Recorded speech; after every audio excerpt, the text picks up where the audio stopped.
In December of 1944, on the Western Front, German tank crews began reporting something they could not explain: small caliber holes in their armor. Fires inside their vehicles, men burning alive before they could open the hatches. They wrote about it in letters home. They gave it a name. In the Wehrmacht signals traffic of late 1944, the same word appears again and again. Teufelsgeschoss, devil shots. The Germans believed the Americans had deployed a weapon out of hell, something the laws of war forbid. Something no army on earth had ever fielded before. They were wrong. There was no new weapon. There was one man. A machinist from Akron, Ohio, a Browning M2 heavy machine gun, and a belt of ammunition he was not supposed to have. His name was Garrett Holloway. Between December of 1944 and April of 1945, he destroyed 9 German armored vehicles with that machine gun. He trained 8 other gunners who destroyed 34 more. The United States Army classified the technique for 36 years. This is what was inside his notebook. October 16, 1944, Würselen, Germany. A frozen field 3 kilometers north of Aachen. The first Sherman went up at 7:04 hours. Garrett Holloway watched it through binoculars from a half-track 200 yards back. The turret peeled open like a tin can in a fire. He counted 3 men coming out. Counted, because counting was what he did when he didn't know what else to do. February 1991, the Persian Gulf.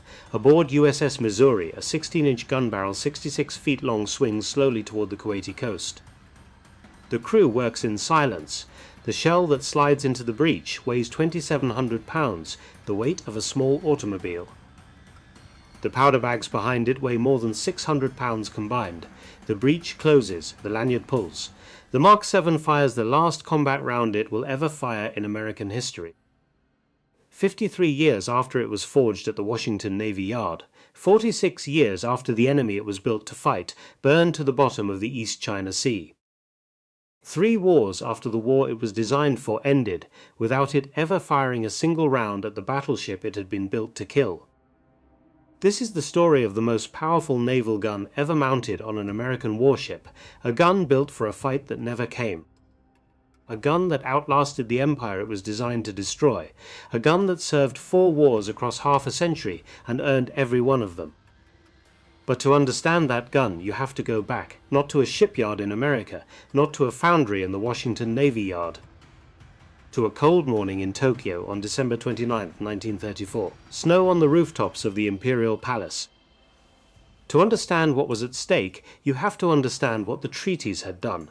In 1922, after the First World War, the great naval powers of the world met in Washington and agreed to something unprecedented. They agreed to stop building. The Washington Naval Treaty set a ratio. For every 5 capital ships the United States and the British Empire could keep at sea, Japan was allowed 3. The treaty fixed the maximum displacement of any capital ship at 35,000 tons. It fixed the maximum gun caliber at 16 inches. And it imposed a construction holiday. No new battleships by anyone for 10 years. To the Americans and the British, the treaty was a stabilizer. A way of preventing another arms race like the one that had helped destroy Europe in 1914. To the Japanese, the 5-5-3 ratio was something else. It was an insult. The Japanese Navy understood itself as one of the 3 great naval powers of the world. It had defeated the Russian fleet at Tsushima in 1905. It had fought alongside the Allies in the First World War. And now, by the stroke of a diplomatic pen, it was being told, formally in writing, that it was permitted only 3 battleships for every 5 of the Anglo-American navies. The treaty was renewed in London in 1930.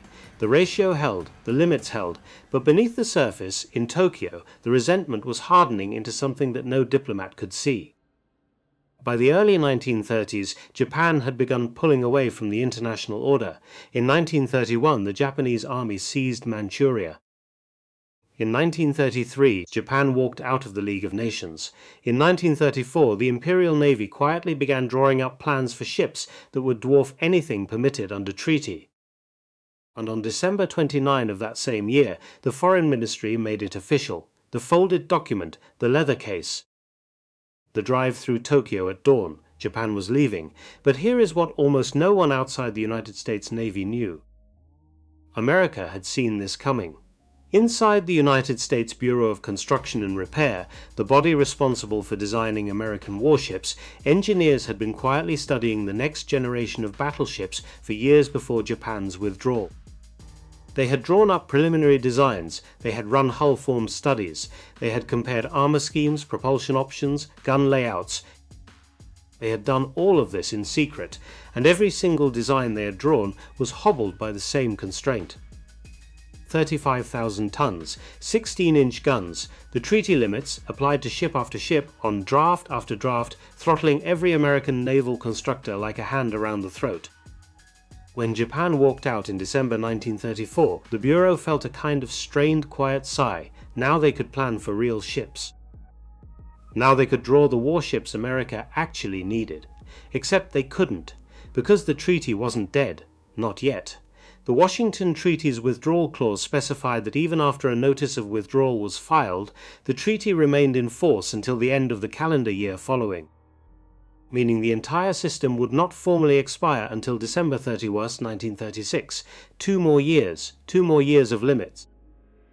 2 more years of American naval planners watching the Japanese build whatever they wanted in shipyards they could not see, while the United States Navy remained legally bound to ships their own engineers knew were already obsolete. For 2 years, America planned in the dark. As the existing treaty moved toward its expiration date of December 31st, 1936, the great Wrecker powers had already gathered in London, one final attempt to salvage the system before the old framework died. The Second London Naval Treaty was signed on March 25, 1936. 9 months before the Washington Treaty's formal end, it looked, on paper, like the previous treaties. Capital ship displacement limited to 35,000 tons. Gun caliber limited to 14 inches, yes, 14, smaller than before in a last attempt to wind back the arms race. But buried in the document, at Article 25, was a clause that would change everything. It was called the Escalator Clause. The language was technical. The meaning was simple. If any nation outside the treaty built warships exceeding the treaty's limits, the signatories were permitted to escalate. To match, to exceed. The treaty bound the signatories only as long as everyone else played by the same rules. Italy did not sign, Japan did not sign, the Escalator was already armed, all it needed was a finger on the trigger. The Americans waited, their planners watched, their intelligence officers in Asia sent back fragments, requisition orders for steel in tonnages that made no sense for any normal warship. Dry docks being lengthened at Kure and Nagasaki to accommodate something nobody could see, and the case for invoking the clause built month after month. On March 31, 1938, the United States and the United Kingdom formally invoked Article 25. The Escalator was triggered. The treaty limits, in practical terms, were dead. American capital ship displacement was free to rise, from 35,000 tons to 45,000. American gun caliber was free to climb. From 14 inches back to 16, and finally, after 15 years of waiting, the United States Navy was free to design the battleship it had needed all along.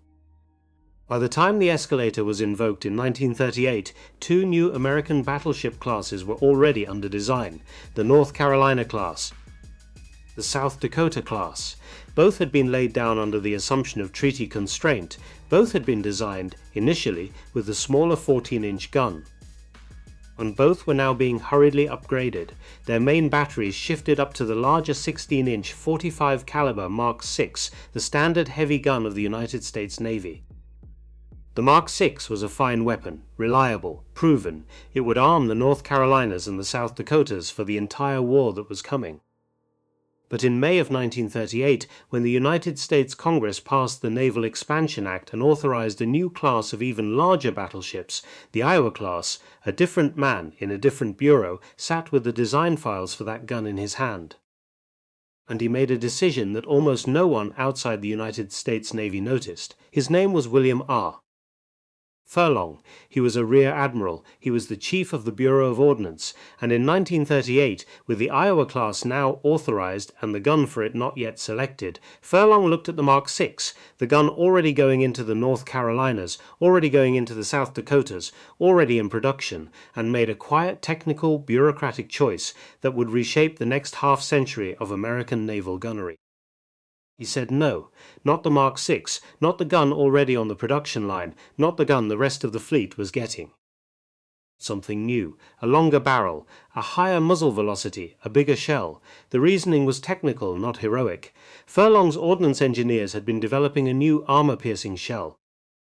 A deliberately heavy projectile, 2,700 pounds, far heavier per inch of caliber than anything in fleet service.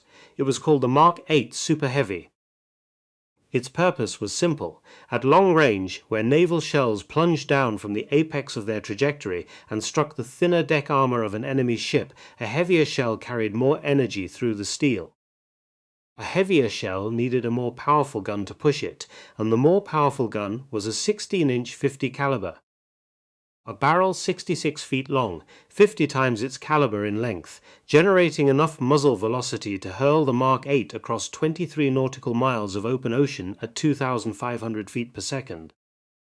A 16-inch 50 caliber concept had existed in some form for nearly 2 decades. It had been studied during the First World War. It had been considered for the cancelled Lexington-class battle cruisers in the early 1920s. But it had never been brought to production.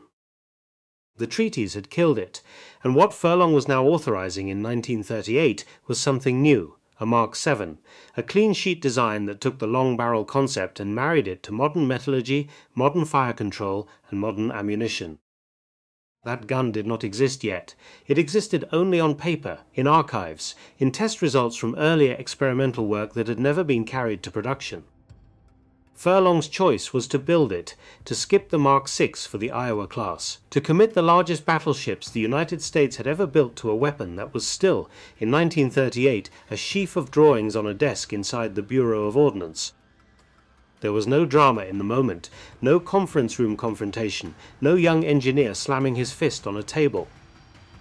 There was only the slow, methodical reality of a senior naval officer signing a piece of paper that carried the weight of the General Board, the Bureau of Construction and Repair, and dozens of staff officers behind him.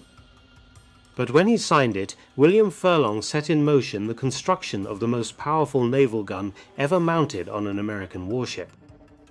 A gun designed for a specific kind of enemy, a gun designed to plunge its shells through the deck armor of a battleship at 20 miles.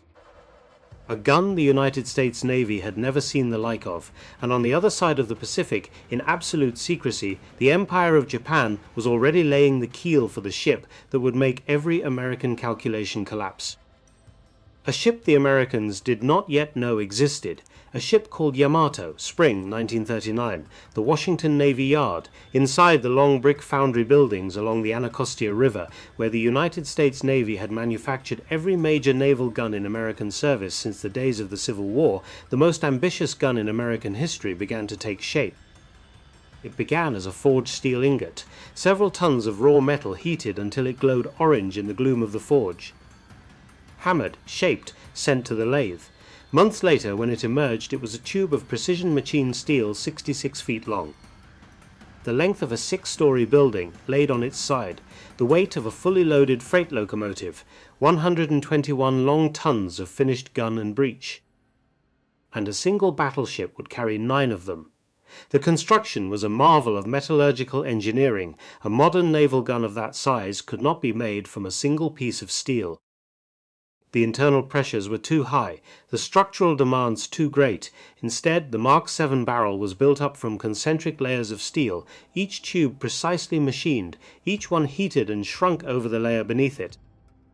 The result was a single composite tube of extraordinary strength, with the rifled bore at its center calibrated to spin a shell at exactly the right rate of rotation for stable flight across 20 miles of open ocean. A skilled crew at the naval gun factory could complete a single Mark VII barrel in roughly 6 months of continuous work. The Bureau of Ordnance had ordered enough barrels for an entire class of battleships, dozens of guns, plus spares, but the gun was only half of the system. Across the Potomac, at the Naval Ordnance Laboratory in Maryland, ballistic engineers worked on something equally radical, the Mark 8 super heavy armor-piercing shell. It weighed 2,700 pounds. That was a deliberate choice. Most armor-piercing shells of the era, including the standard 16-inch round in fleet service, weighed about 2,240 pounds. The Mark 8 was nearly 20% heavier, a fact that, on paper, looked like a step backwards. A heavier shell travelled slower. A heavier shell carried less velocity into the target, but the engineers at the Ordnance Laboratory had not gotten the design wrong. They had gotten it exactly right. They had understood something about modern naval warfare that the engineers of the previous generation had not. They had understood that battleships do not usually fight at close range. They had understood that at the distances at which modern naval gunfire would actually be conducted, 20 miles, 25 miles, the apex of a 40-second flight at 30,000 feet of altitude, the shell did not arrive sideways. The shell arrived almost straight down. A shell falling almost straight down struck not the thick belt armor that protected a battleship's flanks, but the much thinner deck armor that protected her decks from above. And against deck armor, weight mattered more than velocity. A heavier shell punched deeper. At long range, weight became the hammer that velocity could not match. That was the bet. That was the philosophy the Bureau of Ordnance had committed to. The Mark 7 gun was designed around the Mark 8 shell, not the other way around. The longer barrel of the Mark 7 was there to generate enough muzzle velocity to throw a deliberately heavy projectile across 23 nautical miles of open water, with enough remaining energy at impact to drive through the deck of any battleship afloat. It was a gun designed for a kind of fight that in 1939 almost no one believed was possible, but a gun, no matter how powerful, is only as useful as the ship that carries it. And no existing American battleship could carry the Mark 7. The North Carolina class was too small. The South Dakota class, with its compact armored citadel, lacked the internal volume. The older battleships from the 20s had been built around a smaller gun, a different ammunition handling system, a fundamentally different generation of fire control. What the Mark 7 needed was a ship built specifically for it, a ship long enough to absorb the recoil of a 9-gun broadside without warping her own hull. A ship wide enough to carry the immense weight of 3 triple turrets, nearly 1,700 tons of armor and machinery per turret, without losing stability. A ship fast enough to keep pace with the new generation of fleet carriers that the United States Navy was beginning to recognize as the future of naval warfare. The Iowa class, authorized under the Naval Expansion Act in May of 1938, laid down in shipyards from Philadelphia to New York. 887 feet of welded steel from bow to stern, almost 3 football fields end to end. 108 feet of beam at the waterline, 45,000 tons of standard displacement, 57,100 tons at full load. The largest battleships ever built for the United States Navy, the fastest battleships ever built by anyone, their propulsion was a system unto itself. 8 high-pressure boilers fed 4 sets of geared steam turbines, 212,000 shaft horsepower at full output. 4 shafts, 4 propellers, driving these enormous hulls at speeds exceeding 33 knots, faster than the aircraft carriers they were designed to escort. The first of them, USS Iowa, was laid down on June 27, 1940, the second, USS New Jersey, on September 16 of the same year. Missouri and Wisconsin followed in January of 1941. By the time the keels were taking shape on the shipways, the war in Europe was already a year old. By the time the hulls were rising into something recognizable as a ship, Pearl Harbor had been attacked, and the United States was at war on 2 oceans at once. December 7, 1941. The Imperial Japanese Navy strikes Pearl Harbor, 6 aircraft carriers, 353 aircraft, 2 waves of attack. In less than 2 hours, the strategic equation of the Pacific War was rewritten. 8 American battleships had been moored on Battleship Row that morning. By nightfall, 4 had been sunk, 3 more were badly damaged. Only one, USS Pennsylvania, protected in her dry dock, escaped with relatively light damage. The American battleship fleet, the fleet that the Mark VII was being designed to reinforce, was, in a single morning, gutted. But that was not the most important thing the attack on Pearl Harbor had done. The most important thing it had done was demonstrate, in front of every navy in the world, that an aircraft carrier could destroy a battleship without that battleship ever seeing the ship that killed her. The implications were not yet fully understood, not by the Americans, not by the Japanese either. The Battle of the Coral Sea, fought in May of 1942, would underline the lesson. 2 carrier fleets, fighting at distances of hundreds of miles, neither ever within visual range of the other. The Battle of Midway, fought a month later in June of 1942, would make the lesson permanent.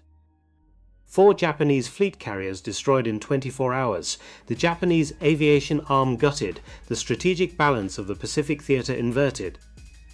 In a span of 6 months, between December 1941 and June 1942, the entire framework of naval warfare in the 20th century shifted. It moved from a world in which battleships were the deciders to a world in which battleships were the protectors. The carriers had taken over, the gun line had been displaced, and the Iowa-class battleships with their unfired Mark VII guns were still in the shipyards. USS Iowa was commissioned on the 22nd of February 1943. USS New Jersey was commissioned on the 23rd of May 1943. USS Wisconsin was commissioned on the 16th of April 1944. USS Missouri was commissioned on the 11th of June 1944. 4 ships, 4 crews, 4 sets of 9-gun batteries, the most powerful naval guns ever mounted on American warships, ready to fire, ready to fight the battleship engagement they had been built for. But by the time those guns were ready, the battleship engagement was already a memory. The war had moved on. The Iowa class joined the fight at sea in the second half of 1943. Their guns were not used at first against ships. They were used against islands, Tarawa, Kwajalein, the Marshall Islands, the Marianas. Wherever American Marines were going ashore against fortified Japanese positions, the Iowas and the older battleships salvaged from Pearl Harbor and returned to service provided naval gunfire support. It was a useful role. It was not the role for which they had been built. But on the morning of February 17, 1944, USS Iowa got a moment the engineers who had designed her main battery would have recognized. A moment when the Mark VII was finally pointed, for the first and only time in its history, at a Japanese surface combatant. The action took place during Operation Hailstone, the American carrier raid on the Japanese fleet anchorage at Truk in the Caroline Islands. Truk had been the major Japanese forward base in the Central Pacific. The American naval planners called it the Japanese Pearl Harbor. They intended to repay it in kind. When Task Force 58 arrived off Truk on the morning of February 17, the bulk of the Japanese fleet had already departed. But a handful of Japanese ships, light cruisers, destroyers, auxiliaries, had been caught in the open. Some of them tried to flee. 2 destroyers were among them, the Maikaze, the Nawaki, both Kagero class, sleek, fast warships designed for screening Japan's main battle line. Now, in the open sea outside Truk, they were running northwest at top speed, hoping to reach safer waters before American forces caught them. They did not make it. USS Iowa, USS New Jersey, and a group of cruisers and destroyers under Admiral Spruance gave chase. The range opened slowly because the Japanese destroyers were running for their lives, and the American battleships, despite their 33-knot top speed, took time to close. But the Iowa's spotters were tracking the Nawaki at the extreme limit of optical and radar range, and the Iowa's gunnery officer ordered the Mark VIIs into action. The first salvo left the barrels just past noon. 9 16-inch shells, hurled from a moving battleship at a moving destroyer 35,700 yards away. That distance, over 20 statute miles, was, and would remain, the longest range at which an American naval gun had ever fired at an enemy ship in motion. The shells took nearly 50 seconds to reach the target. In those 50 seconds, the Nawaki turned and ran. The shells fell. They straddled, they came close, they did not hit. The Iowa fired again and again, salvo after salvo across a sea the color of slate, under a sky the color of dirty cotton. more than 20 shells in all, each one a 2,700-pound projectile flung across more than 20 miles of open water at a ship that was twisting like an insect on the surface. None of them hit.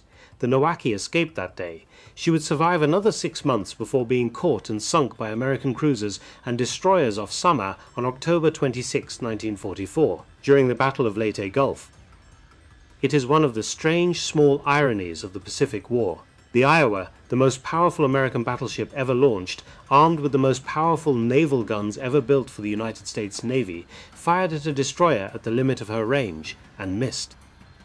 The Mark VII's only opportunity to fire on a Japanese surface combatant ended without a single hit, but that engagement was also a record. 35,700 yards, the longest naval gun engagement ever recorded against a moving warship, a record that nobody has ever broken. A record that nobody, in the age of missiles and aircraft and unmanned drones, will ever break again. The greatest battle the Mark VII was built for never came. But the ship the Mark VII was built to fight did die. She died in the spring of 1945 off the coast of Kyushu. She died not from naval gunfire, but from the very weapon that had displaced the battleship from the throne of naval warfare. She died from aircraft April 6, 1945, the inland sea of Japan. The Yamato weighs anchor at Tokuyama and steams south through a brittle grey dawn. With her sail the light cruiser Yahagi and 8 destroyers. The mission has a name, Operation Tengo. The name means Heaven Won. It is a one-way operation. The fleet carries enough fuel for the trip out. There is no plan to bring them home. Their orders are to break through the American screen around Okinawa, beach themselves on the island, and use Yamato's main batteries as floating coastal artillery until the last shell is fired and the ship is destroyed. In command of the surface forces Vice Admiral Ito Seiichi, 54 years old, a graduate of the Naval Academy at Etajima. A man who had argued against this operation in private, calling it a futile sacrifice, and then accepted command of it because that was what duty required. In command of the Yamato herself is Captain Aruga Kosaku, 47 years old, a career officer who has served in the Japanese Navy since 1916. Between them they have 3,332 sailors aboard. Many are teenagers, drafted in the war's final desperate months. The Yamato is detected within hours of sailing. American submarines on patrol report her position. The transmission goes to Vice Admiral Mark Misher aboard the carrier Bunker Hill, where Task Force 58 has been operating in support of the Okinawa invasion. Misher reads the dispatch and gives the order. The attack will be by aircraft. At 10 in the morning of April 7, 1945, the first wave begins to leave the carriers. Hellcats, Helldivers, Avengers. Over the course of the next 2 hours, 386 American aircraft are airborne, bound for the Yamato. They find her at 12:32 in the afternoon, west of Kyushu. The attack begins. The Avenger torpedo bombers come in low and fast, dropping their Mark 13 aerial torpedoes from the port side. The Helldivers dive from 12,000 feet, releasing their bombs in the moments before they pulled out of their dives just above the Yamato's superstructure. The Hellcats strafe the anti-aircraft positions, suppressing the gunners. The Yamato fights back, her secondary batteries, including her 918. 1-inch main guns, the largest naval guns ever fired in anger, are pressed into service against the aircraft, firing massive shrapnel rounds called sanshikidan in a desperate attempt to break up the formations. Some of the shells detonate at the right altitude, many do not. The torpedoes begin to strike. 1, 2, 3, 4. Each one explodes against the Yamato's port hull, hurling water hundreds of feet into the air. Each one drives a shock through the ship that her crew feels in their teeth. The bombs follow, 7 of them, 8, tearing through the upper decks, exploding among the anti-aircraft batteries, killing gun crews by the dozen. For 2 hours, the world's largest battleship is attacked from every direction at once. Her crew fights with a discipline and a courage that the American pilots, watching her from above, would later describe in their action reports with something approaching awe. But the math is wrong. Even Yamato cannot survive what is being done to her. At 1423, 23 minutes past 2 in the afternoon, the Yamato rolls onto her port side and capsizes. The water rushes through her open compartments, the fires reach her magazines, and then the magazines detonate. The explosion lifts her stern out of the water. It hurls a pillar of black smoke and red fire nearly 4 miles into the sky. It is seen from Kagoshima, almost 200 kilometers away. Some witnesses on the coast believe, briefly, that some new and terrible kind of weapon has been used. 3,055 of her crew of 3,332 die in the next several minutes. Vice Admiral Ito Seiichi locks himself in his sea cabin and goes down with the ship. Captain Aruga Kosaku on the bridge lashes himself to the binnacle of the ship's compass, refusing to be washed off, refusing to be rescued, and is still tied there when the Yamato slides beneath the surface.